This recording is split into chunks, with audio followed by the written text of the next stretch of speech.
ऐक माझं राणे, चल माघारी आपल्या घरी. बघ तुझ्यापेक्षा तुझी आई किती हुशार आहे. ऐक जरा तिचं, फिर माघारी. खरं तर तू इथे यायलाच नको होतस. इथे त्यांना जराही लाज वाटली नाही का ग तुला?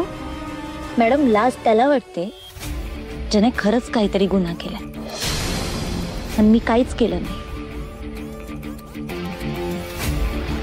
मग कर नाही, त्याला डर कशाला? राणे, कशाला यांच्या नादाला लागतेस? ऐक माझं, तुम्ही तरी सांगा की हिला. राणे, आई, बुवा, इथं आपल्याला यांनी बोलवलं नाही.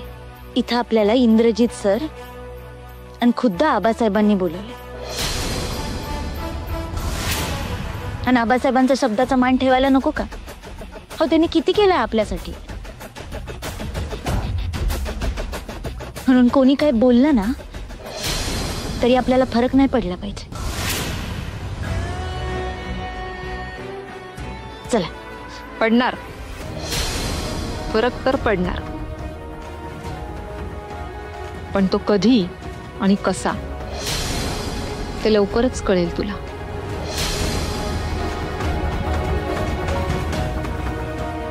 चला.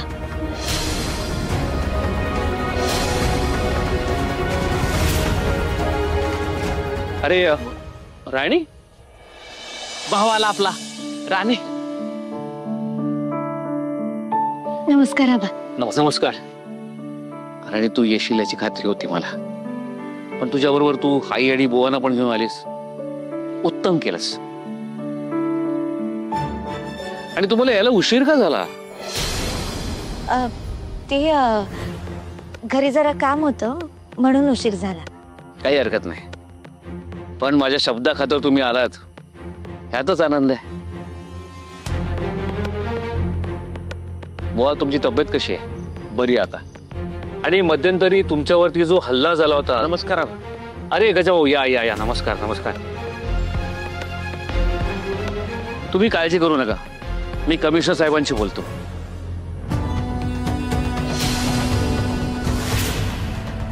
गजाभाऊ या ना, या. गोट्या रतन, बुवांची सोय कर. राणी, हा या. तुमचं लाडोबा आला, चिकू. हॅलो, कशी आहेस तू? बरी आहे. तुम्ही काय इथेच गप्पा मारत उभे राहणार आहात? अगं जा, तिला घेऊन जा बरोबर. हो, चल राणी. गोट्या रतन, बुवांची व्यवस्था आहे. या. अरे केटी. राणी, तू इथे का आली आहेस? म्हणजे मम्माने तुला घड्याळ शोधून देण्याची टाइमलाईन जी दिली होती ती आज संपणार आहे. तू विसरली आहेस का? आणि आता मम्मा तुला नक्की विचारणार, मग तू तिला काय सांगणार आहेस? हे बघ राणी, आधीच ती तुझ्यावर खूप चिडली आहे, त्यात तू स्वतः आता तिच्या समोर येऊन उभी राहणार म्हणजे काही खरं नाही यार. मी इथे जर आले नसते तर सगळ्यांना असं वाटलं की खरंच मी चोरी केली. तसं वाटायला नको म्हणून मी इथे आले. राणी, तू कितीही म्हणालीस तरी माझ्या मम्माला आणि वहिनीला हेच वाटतं ना की तूच चोर आहेस. आता तुला बघितल्यावर सगळ्यांसमोर पुन्हा एकदा तुझा इन्सल्ट करू नये म्हणजे झालं. आणि तू इथे येऊन ना खरंच चूक केली आहेस. पण मी काय करणार होते? इकडं आड तिकडं वीर असगत झाली आहे माझी. हो ना यार, पण या सगळ्यावर तुझ्याकडे काय सोल्युशन आहे? म्हणजे तू चोर नाही आहेस हे तू कसं सिद्ध करणार आहेस? मला नाही माहित, पण माझ्या मनाला माहिती आहे की मी ही चोरी केलेली नाहीये. मग मी असं तोंड लपवत का फिरू? अश्विनी, मी ठरवलंय, आता किती पण संकट समोर आले ना तरी मी मागं हटणार नाही. मग पुढे जे होईल ते होईल. काय होणार आहे हे सगळ्यांना चांगलंच माहिती आहे यार. ते घड्याळ ना एकदा सापडायला पाहिजे होतं, म्हणजे एकदाचा प्रॉब्लेम सॉल्व्ह झाला असता. मला का माहित का सारखं असं वाटतंय की ते घड्याळ इंद्रजित सरांच्या गाडीतच पडलंय. अगं राणी, कसं पॉसिबल आहे? कारण दादूने गाडी नीट चेक केली आहे, आणि जर ते घड्याळ गाडीत पडलं असतं तर दादूला सापडलं असतं ना. जेव्हा नशिबात दुसरं काहीतरी असतं ना तेव्हा डोळ्यासमोर असणारी गोष्ट पण कधी कधी दिसत नाही. म्हणजे तुला काय म्हणायचंय? माझं मन मला सांगते ते घड्याळ इंद्रजित सरांच्या गाडीतच पडलंय. अश्विनी, तू माझी खूप मदत केलीस, फक्त अजून एक मदत करशील?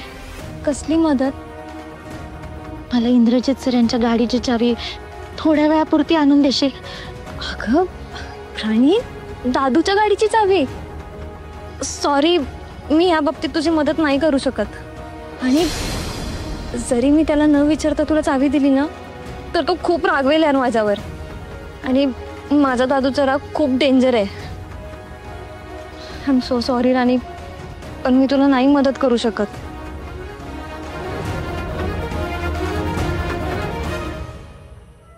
आई हा, जिची सावली आपल्या पवित्र कार्यक्रमावर पडू नये असं आपल्याला वाटत होतं ना, ती शेवटी आलीच. कोणाबद्दल बोलतेस तू? ती बघा.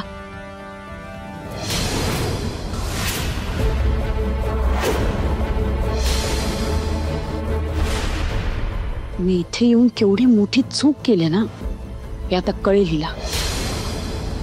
चल मालती, हा ग सगळी माणसं जमली आहेत आणि गुरुजी म्हणालेत पूजा संपन्न झाली, आता सगळेजण दर्शन घेऊन शकतात.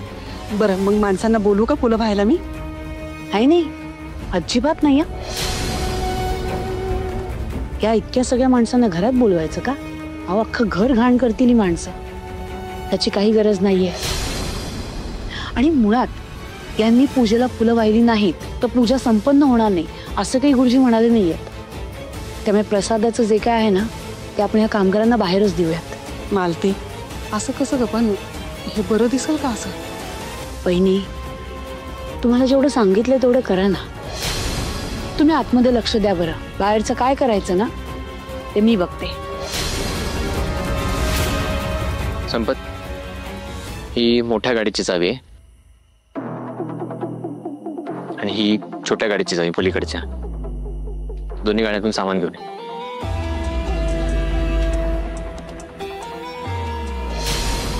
आता इंद्राचं घड्याळ सापडणार आणि मी त्याची मजा बघणार. चल जाऊयात. चल उर्मिला.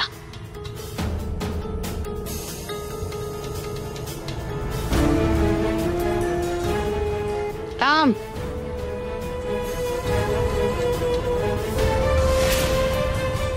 माझ्या मुलाचं घड्याळ चोरून सुद्धा निर्लज्जपणे इथे आलीस ना? आता आलीच आहेस, याचा अर्थ घड्याळ घेऊनच आली असशील, नाही का? नाही म्हणजे तुला दिलेली मुदतही संपली आहे.